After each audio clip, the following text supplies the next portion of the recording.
He said, this power is coming and it's going to come from within. And so that tells me something about our relationship with Jesus Christ, that what He desires for us to do in our purposes and the purpose of our life does not come from our past abilities, our past strengths, and our past weaknesses. It comes from our present power that indwells us through the relationship we have with Jesus Christ. He says, you need to wait. Power's coming. When you receive power, it's going to come and it's going to transform you from within. So that power that comes from within. It's from the indwelling presence of Jesus Christ in our life. I thought about it this way, and if you allow me to just tell a story, kind of illustrate, and I've simplified this a lot. In fact, probably some of you could tell it a whole lot better than I can. But I got to thinking about power plants. And we basically have three different major types of power plants in the United States. We have coal-burning plants, we have hydroelectric plants, and we have nuclear power plants. The coal plants make up the majority of our power sources. It's where our power resources come from. We're powering these lights, we're powering our video screen, we're powering all of those things today, I think from this area, from a nuclear power plant, but we get them from coal predominantly. And coal's really a dirty business. You have to burn the coal. From the burning of the coal comes the boiling of the water. From the boiling of the water produces steam.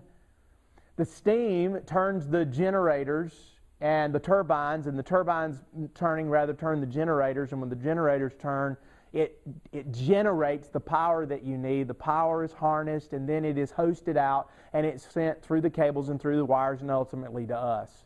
And so that's where it comes from. Smoke bellows out, and it really is a pretty dirty, nasty business. If you're ever around a coal plant, it's pretty dirty. I mean, it's just part of the process of where it's at.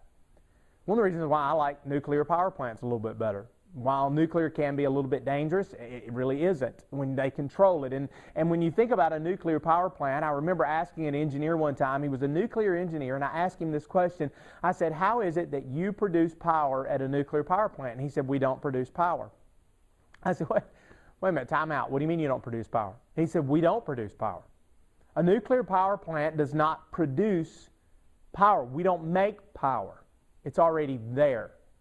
I said, you got to explain this to me. He is pretty simple. He's a believer. He said, it's just like this. He said, it's really a part of God's creative process. He said, we use uranium.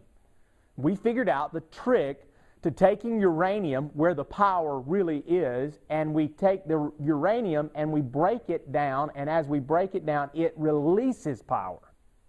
And what we do by the releasing of the power, when uranium power is released, that's where we harvest the power. So the power is already there, and it's inside, and we just have to get inside and allow it to be released. And he said this. He said, preacher, come on, it's like this. He said, you and I have no power apart from Jesus Christ. He said, that power's already in us because we're saved. That power's already in us because He possesses our life and He's inside of our life. And what we've got to learn to do, an engineer taught a preacher a lesson. What we've got to learn to do is we've got to learn to allow the power that's already in us to be released. And when it's released, we got to use it. That's what we got to do.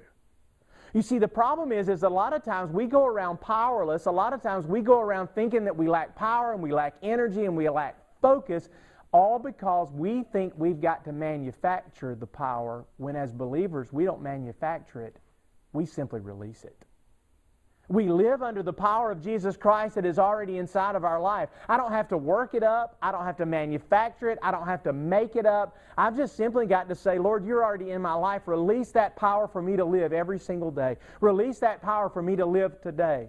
You see, I'm convinced of something that too many times we think our job is to produce power when it really isn't. Our job as a believer is to release the power that's already in us in Jesus Christ. It's simply to get out of the way and allow Jesus to allow His presence to come through our life and to shine out of our life. The